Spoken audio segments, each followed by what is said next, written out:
Good evening बच्चों। आज पढ़ेंगे एलिमेंट्री कैनाल का एक और भाग, जिससे हम ग्रास नली या ओइसोफेगस कहते हैं।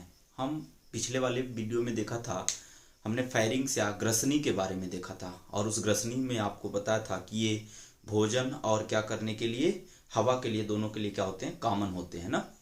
तो जब ग्रसनी से भोजन पास आउट होता है, भोजन जब ग्रसनी से आगे बढ़ता है तो कहाँ जाता है, उसी को हमें देखना है, ठीक है ना। याद रखेंगे, भोजन के लिए जो ग्रसनी होता है या हवा के लिए ग्रसनी जो होता है, दोनों के लिए कॉमन होता है, ठीक है ना। फेरिंग्स जिसे हम कहते हैं, उसके आगे की भाग हम देखेंगे जब क्या होता है कि ग्रसनी से भोजन आगे जाता है, ठीक है ना। तो अगर हवा की बात करें तो ग्रसनी से कहाँ चला जाएगा, ट्रैकिया में, श्वास नाल में, और भोजन जो होता है वो ओइसोफेगस में जाता है। वहां पर थोड़ी सी इसकी बात की चर्चा किया गया था। अब उसी ओइसोफेगस को हमें आगे देखना है।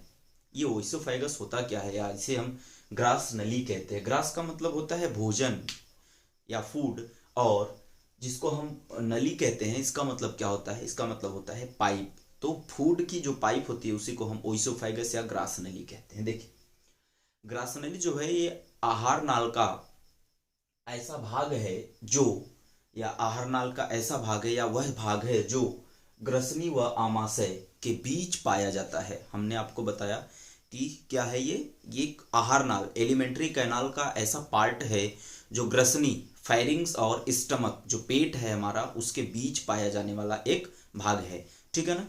देखिए, ये क्या होता है, जो ग्रसनी है, ग्रसनी हमारे मुख, जो ग्रास नली होता है, ग्रसनी के बाद हमारा मुख का मुख मुख होता है, बक्कल कैविटी, इसके बाद क्या होता है, ग्रसनी होता है, इसके बाद फिर ग्रास नली होता है। तो ये जो ग्रास नली होता है ना, ये ग्रास नली, नेक हमारा गर्दन, यहाँ देखिए गर्दन, इसके बाद गर्दन के बाद थोरैक्स, हमारा जो सीना है, इससे इसके बाद फिर डायाफ्राम यहाँ पर पाया जाता है, जो क्या करता है, हार्ट को सपोर्ट देता है, ठीक है ना। और आप इसे क्या कर सकते हैं, नीचे की तरफ दिखा सकते हैं, ठीक है ना। वो हालांकि जब हम देखेंगे पूरा वो स्ट्रक्चर पढ़ेंगे आगे एक एक करके श्वसन का, तो हम आपको आसानी से उसमें बताएंगे ये सब चीजें, ठीक है ना। तो कहाँ पर डायाफ्राम को भेदते हुए या उसी के थ्रू कहाँ आ जाता है, स्टमक से जुड़ जाता है। देखिए, ये जो ग्रसनी होता है, इस ग्रसनी में मतलब ये क्या है, सॉरी ग्रसनी नहीं, ग्रास नली, ठीक है ना, बार बार ग्रसनी निकल रहा है तो ग्रास नली कहेंगे। ग्रसनी और ग्रास नली में अंतर होता है। जो ग्रसनी है, सॉरी जो ग्रास नली है, ये ग्रास नली कहां पर, जो कहा जाए कि स्टमक, ग्रास नली ये हो गई, इसको हम आपको मेंशन कर दे रहे हैं, इसको क्या बोलेंगे, ओइसोफेगस कहते हैं ना। ये जो ओइसोफेगस है ये, और जो आमाशय है ना, इसको हम, आपको पता है, स्टमक कहते हैं। क्लियर है, क्या बोलते हैं, स्टमक। स्टमक के बीच में यहीं पर क्या होता है कि एक विशेष प्रकार की संरचना पाई जाती है, जिसको हम छिद्र कहते हैं। इसका नाम होता है, यहां पर लिखा गया है, कार्डियक स्फिंक्टर। क्या नाम होगा, कार्डियक स्फिंक्टर या कार्डियक कपाट। ये क्या करता है, जैसे भोजन ओइसोफेगस से क्या हुआ, आया आमाशय में, तो आमाशय से फिर से ओइसोफेगस में ना चला जाए, इसलिए क्या होते हैं, पाए जाते हैं। क्लियर है, तो क्या होगा, कार्डियक स्फिंक्टर भी आपको क्लियर हो गया, ठीक है। ग्रास नली आपको पता होना चाहिए, एक नैरो या मस्कुलर, जिसको हम क्या बोल सकते हैं, सकरी या पेशी ट्यूब या पाइप है, जो लगभग कितना, जो ग्रास नली की लंबाई होती है वो कितना होती है, आपको पता होना चाहिए, ये 25 सेंटीमीटर होता है। कितना, 25, तो 25 सेंटीमीटर इसकी लंबाई होती है, ठीक है। इतनी बातें आपको क्लियर हो गई। एक चीज इसमें और याद रखेंगे, जो ग्रास नली होता है, ग्रास नली में मीन्स ओइसोफेगस में किसी भी प्रकार का पाचन नहीं होता, ठीक है। बक्कल कैविटी में पाचन होता है, आंशिक पाचन होता है। जैसे बक्कल कैविटी में आंशिक पाचन क्या होता है, आपको पता होना चाहिए। जब हम क्या करते हैं, स्टार्च खाते हैं, वसा, सॉरी स्टार्च जो होता है वो वसा नहीं होता है, स्टार्च को हम कार्बोहाइड्रेट्स कहते हैं, वसा तो फैट होता है, ठीक है ना। तो जो स्टार्च होता है, क्या, इस स्टार्च को किसमें कन्वर्ट कर दिया जाता है, यहां देखेंगे, स्टार्च को कन्वर्ट कर दिया जाता है किसमें, माल्टोज में, याद रखेंगे किसमें, माल्टोज में। माल्टोज क्या है, एक शर्करा है, ठीक है। किसके द्वारा, एक एंजाइम होता है लार, एक एंजाइम होता है जिसका नाम है लार एमाइलेज। क्या है, लार एमाइलेज, एक एंजाइम जिसका नाम है लार एमाइलेज, ठीक है ना, जिसका पीएच लगभग 6.8 होता है। कितना होता है, 6.8। ये कहां होता है, बक्कल कैविटी में होता है, हमारा जो माउथ है उसमें, ठीक है ना। तो जब ये जो माउथ होता है, अभी आपको आगे भी बता रहे हैं, इससे आगे भी वो हम जो माल्टोज में बदल जाता है, हम कोई भोजन करते हैं कैसे, वो अभी चीजें हम आपको बताते हैं। तो क्या होता है, इसमें किसी भी प्रकार का क्या होता है, पाचन नहीं होता, ठीक है ना। क्यों, क्योंकि इसमें न तो एक भी डाइजेस्टिव ग्लैंड पाया जाता है, न तो कोई पाचक ग्रंथि पाई जाती है, और न किसी प्रकार का विकर या एंजाइम पाया जाता है इसमें, ठीक है ना, ओइसोफेगस में। इस बात को आप ध्यान देंगे, ठीक है। ग्रासनली में, जो ग्रासनली होता है, इसमें इसके दीवार पर, ग्रासनली के दीवार पर क्या होता है, ये बना किसका होता है, स्त्रित सल की उपकला का बना होता है ना, स्ट्रेटेड स्क्वैमस इपिथेलियम का बना होता है। 9th की क्लास में आप पढ़ते हैं बायोलॉजी में, एनिमल टिश्यू में। ये उसी का बना हुआ क्या है, एक मांसपेशियों की जैसी या मसल्स की जैसी संरचनाएं होती हैं।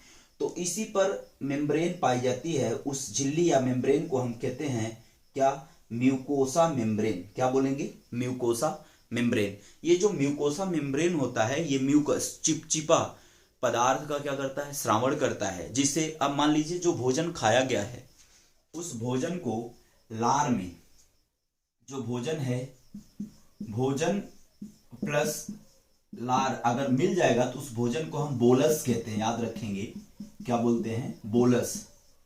ये बोलस जो होता है, ये बोलस लुगदी के जैसा, ठीक है ना, चिपचिपा क्या होता है, पदार्थ होता है भोजन, और लार जब मिल जाएगा तो उसी को हम क्या बोलेंगे, बोलस कहते हैं। ये बोलस चिपचिपा होता है, ये बोलस चिपचिपा तो होता है, लेकिन जब इसमें म्यूकस श्लेष्म मिल जाता है तो ये जो बोलस होता है और सॉफ्ट हो जाता है, ताकि ये ओइसोफेगस में आसानी से क्या हो सके, खिसक सके, ठीक है ना, क्या हो सके, आसानी से ओइसोफेगस में खिसक सके।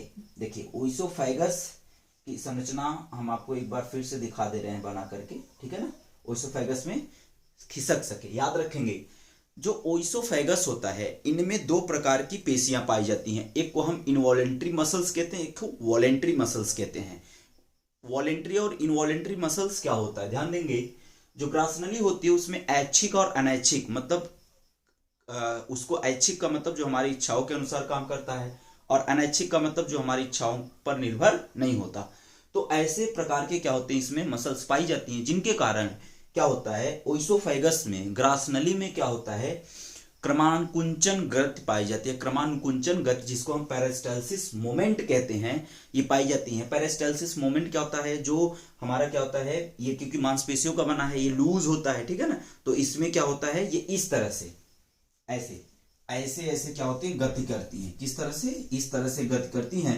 तो जो भोजन के कण होते हैं वो ऐसे ऐसे क्या होते हैं, इधर इधर आते हुए धीरे धीरे कहाँ चले जाते हैं, आमाशय में आ जाते हैं। याद रखेंगे ऐसा क्यों होता है, क्योंकि आमाशय हमारा क्या है, एक ये भी क्या है, मांसपेशियों का बना हुआ है, तो एक झिल्ली के जैसी संरचना होती है ना, तो अगर भोजन डायरेक्ट गिरेगा तो इसमें डैमेज आने के चांसेस, दर्द होने लगेगा, ठीक है ना। तो ये क्या होता है, धीरे धीरे क्रमाकुंचन गतियों के कारण ये भोजन को क्या करते हैं, आमाशय में पहुंचा देते हैं। बोलस आपको समझ में आया। अभी इसी में काइल एक होता है, सॉरी काइल नहीं, काइम उसको हम कहते हैं, उसको हम क्या बोलते हैं, उसको हम काइम कहते हैं। जैसे अगर आपसे कोई पूछे तो काइम क्या होता है, तो कहिएगा जो बोलस है, बोलस है, बोलस में जब गैस्ट्रिक जूस मिल जाता है, मतलब इसको हम कहते हैं जठर रस, किसमें, बोलस में। तो ये क्या कहलाएगा हमारा, ये हमारा काइम कहलाता है। याद रखेंगे, ठीक है ना। तो काइम और बोलस दोनों में अंतर समझ में आ गया, ठीक है। तो ये सारी चीजें क्लियर हो गई। अब देखिए क्रमाकुंचन गतियां होने के कारण जिससे भोजन नीचे आमाशय में क्या होता है, धीरे धीरे आमाशय की तरफ क्या होता है, खिसकता है। तो हम ये कह सकते हैं कि जो ओइसोफेगस या ग्रासनली होता है, ये भोजन बोलस को निगलने में ना कहाँ आमाशय तक पहुंचाने में क्या करता है, हमारी मदद करता है। यहाँ तक की बातें मैं आशा करता हूँ आपको समझ में आ गया है। अब हम नेक्स्ट वीडियो में पढ़ेंगे किसके बारे में। नेक्स्ट वीडियो में हमें देखना है कि हमारा जो आमाशय है इसका कार्य क्या होता है, इनमें पाचन कैसे होता है और बाकी इनके पार्ट कौन कौन से हैं उनके बारे हमको अच्छे से इसमें देखना है। Wish you all the best, thanks a lot.